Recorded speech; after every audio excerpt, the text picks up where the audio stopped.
রমজানের স্মৃতি কি বলার মতো বলেন? আল্লাহ নবী এই রমজান মাসে ইবাদত রাত কাটাই দিতেন, কি ঘুমাইতেন আল্লাহ নবী, যতটুকু ইবাদত করতেন ততটুকু ঘুমাইতেন। আর এই রাত্রে তো ঘুমাইতেনই, আমরা তো ঘুমতে এখন ফজর ঠিক কিনা বলেন? আর আল্লাহ নবী ধরেন রাত্রে ঘুমাইতেন 2 ঘন্টা, আবার 2 ঘন্টা পড়ছে, আবার ওই আমল, আবার ঘুমাইতেন, আবার যতটুকু ঘুমাইতেন ততটুকু সেই তুলনায় আমরা কিছুই এই রমজানের সাথে ভোলার বলা যাবে না কখন। আল্লাহ নবী আমাদের জন্য এতটা টেনশন করছেন, চিন্তা করছেন,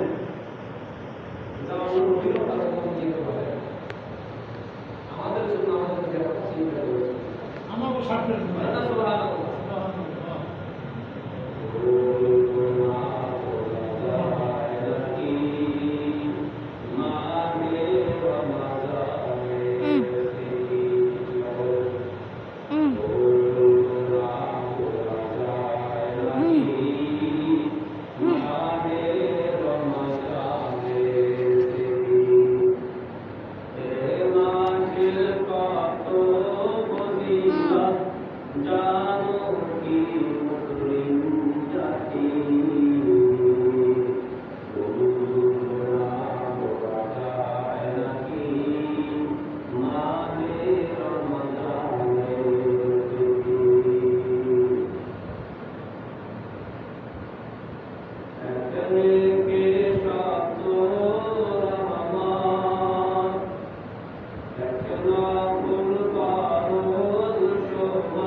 একটা নকল একটা বড়দের সমান।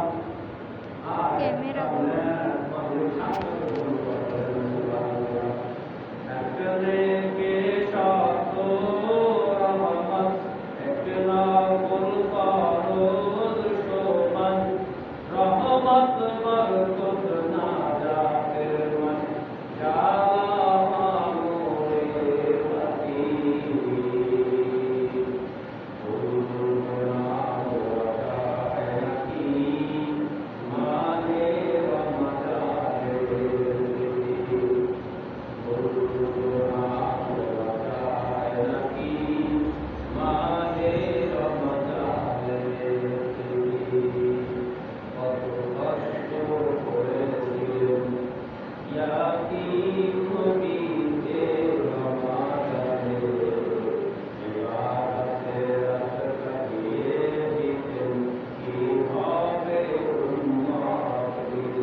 রমজান মাস কত দামি মাস।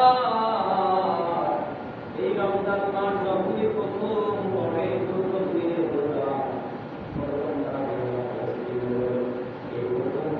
আল্লাহ তাআলা এই দুনিয়ার সব মানুষের কবরের আযাব মাফ করে দেয়।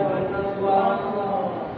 এই রমজান মাস কত দামি মাস। এভাবে 30টা রমজান পর্যন্ত আল্লাহ তাআলা দুনিয়ার সব মানুষের কবর আযাব মাফ করে দেয়। এই জন্য আমাদের দরকার আছে না নাই, যারা কবরবাসী আমাদের পূর্বপুরুষেরা আমাদের আছে না নাই বলে, তাদের জন্য এই দোয়া করা, আল্লাহ শুধু এই রমজান মাসের জন্যই নয়,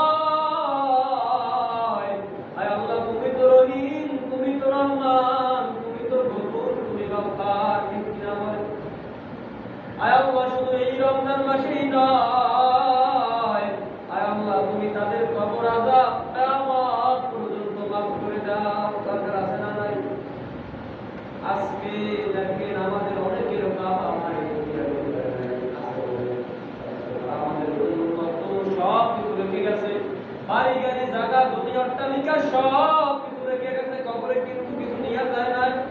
এই যে আমার সাতার কাকা আমার আগে সব কিছু রেখে গেছে, কিছুই কিন্তু কাছে নিয়ে যাইতে পারে না।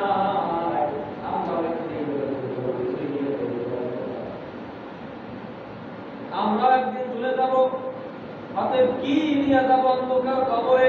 এই রমজান মাস বেশি বেশি দুরূদের আমল করেন, আল্লাহকে ডাকেন, আল্লাহ আপনি মার্জনাকারী, আয় আল্লাহ আপনি মাফ করাকে পছন্দ করেন, আয় আল্লাহ আপনি তো ক্ষমাকারী দয়ালু, আল্লাহ আপনি আমাদের মাফ করে দেন। এইভাবে যদি আল্লাহর কাছে বলেন, আল্লাহ আমাদের মাফ করে দেন। এইভাবে আপনি করতে থাকেন, একবার আল্লাহ বলবেন 7 গুণ সওয়াব, একটা পুরো করে আল্লাহ বলার মধ্যেও তো 7টা অক্ষর, আলিফ লাম লাম হা, 4টা অক্ষর, একটা অক্ষর পাঠ করবেন, একবার আলিফ পাঠ করলে 700 গুণ সওয়াব। এইভাবে আমল করেন, আপনি আল্লাহর কাছে প্রিয় হইতে থাকবেন। কি নিয়ে গেছে আমাদের পূর্বপুরুষেরা? কিছুই নিয়ে যায় নাই। আমার বড় আব্বা দুনিয়ায় নাই, দেখি নাই। আমার দাদু কেউ করে দেখি নাই। আমার দাদাও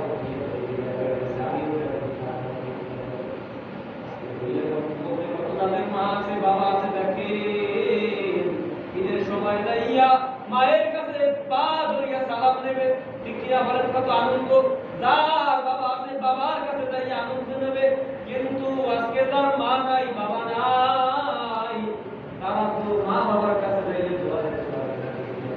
আজকে তারা অতএব ঈদের সময়, ঈদের দিন আল্লাহর ঈদের নামাজ আদায় করিয়া, আজকে তার মা নাই, বাবা নাই, পারলে মা বাবা খবরের কিনারায় যাইয়া 2 ফোঁটা চোখের পানি পালাইয়া যে আল্লাহকে ডাক দিয়া বলেন, আল্লাহ তুমি রহিম, তুমি রহমান, মেহেরবানি করে দয়া করে আমার আম্মা আব্বার কবরে তুমি আযাব দিও না।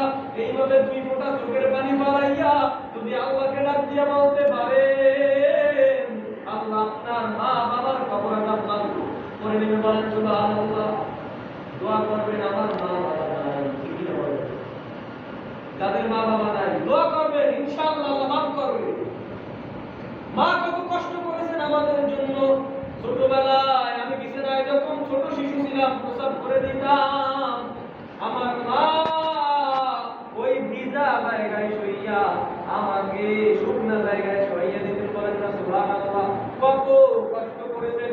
আল্লাহর কাছে বলবেন, আল্লাহুম্মা রাব্বিরহামহুমা কামা রাব্বায়ানি সগীরা, আয় আল্লাহ আমার মা বাবা আমাকে যেমনি ভাবে ছোটবেলায় লালন পালন করেছে, আয় আল্লাহ তুমি আমার মা বাবাকে কবরে তেমনি ভাবে লালন পালন করো। এই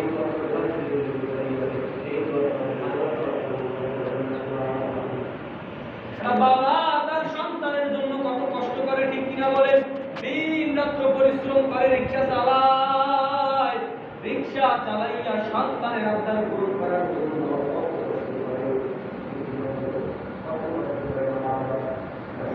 মানুষ বানানোর জন্য মা বাবা কত কষ্ট করে। অতএব আজকে যার মা বাবা আছে, ওই মা বাবার মনে কখনোই কষ্ট দেওয়া যাবে না, কারণ মা বাবার সন্তুষ্টি এই আল্লাহ সন্তুষ্টি। আর মা বাবা যদি আপনার আমার উপর অখুশি থাকে, আপনার আমার উপর বেজার হইয়া যায়, আল্লাহ আমাদের উপর বেজার হইয়া যায়, আল্লাহ তাআলা আমাদের উপর রাগান্বিত হইয়া যায়। অতএব মা বাবার মনে কষ্ট দেওয়া যাবে না।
মানে প্রেম করব আমি যখন ছিলাম মায়ের উদরে চলাফেরা করতে যে মায় পাঠ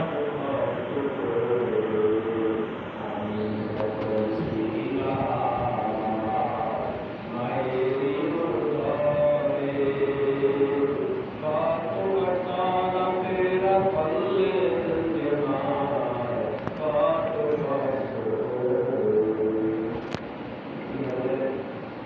আমার সুন্দর মুখ দেখে মায়ের আমার সুন্দর মুখ দেখে মায়ের ব্যথা যে দেয় হাসাইয়া ও আমার প্রাণের মা মা গো মা কোথায় পড়ে সারিয়া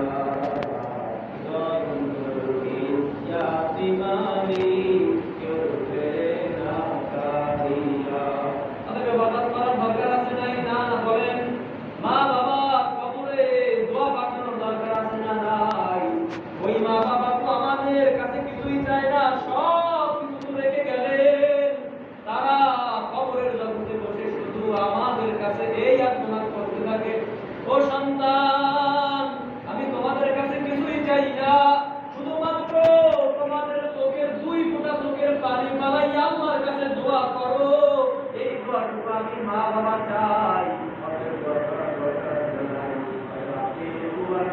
পারলে যদি সুযোগ হয় যার মা বাবা দুনিয়ায় নাই আজকে এই শুক্রবার আসরের সময়ের পর দোয়া কবুলের সময় সাথে সাথে কবুল হইয়া যাবে আবার এই সুন্দর রমজান মাস এই রমজান ইফতারের পূর্ব মুহূর্তে আল্লাহর কাছে বান্দা দোয়া করে আল্লাহ তাআলা এই দোয়া সুন্দর এই রমজান মাস সামনে সবে কদর আসতেছে সবে কদরের রাজুলিতে আল্লাহ তাআলা জিবরাইল আমিনকে ডাক দিয়ে বলে ও জিবরাইল যাও জমিনের মধ্যে যাও আল্লাহ তাআলা হুকুম পাইয়া জিবরাইল আমিন একদম সবুজ নিশানদারি ফেরেশতাদেরকে নিয়া ডাইরেক্ট কাবা ঘরের উপর চলে আসেন কাবা ঘরের উপর তাদের ওই নিশানকারী ওই ফেরেশতাদের দল পৌঁছিত করেন কাবা ঘর তাদেরকে তাওয়াফ করতে বলতে থাকে বলেন না সুবহানাল্লাহ আর সমস্ত উম্মার জন্য দোয়া করতে থাকে তারা বলেন না সুবহানাল্লাহ আবার এই জিবরাইল আমিনের 100 ডানা আছে কয় ডানা বলেন 100 ডানা আর এই 100 ডানার মধ্যে শেষ হলো 2টা ডানা জিবরাইল আমিন ওই 2টা ডানাই সবে কদরের রাত্র ব্যতীত অন্য কোনো সময় করে না এই 2টা ডানা আসলে সবে কদরের যখন রাত্র হয় ওইটাই করতে যায় পূর্ব থেকে পশ্চাৎ পর্যন্ত এই ডানার বিস্তৃত বলেন না সুবহানাল্লাহ এই ডানা জিবরাইল আমিন এই দুনিয়ার মধ্যে সবে কদরের আমাদের জন্য দোয়া করতে থাকে আল্লাহর কাছে আল্লাহ তোমার অমুক বান্দাকে মাফ করে দাও বলেন না সুবহানাল্লাহ আমাদের জন্য ফেরেশতারা আল্লাহর কাছে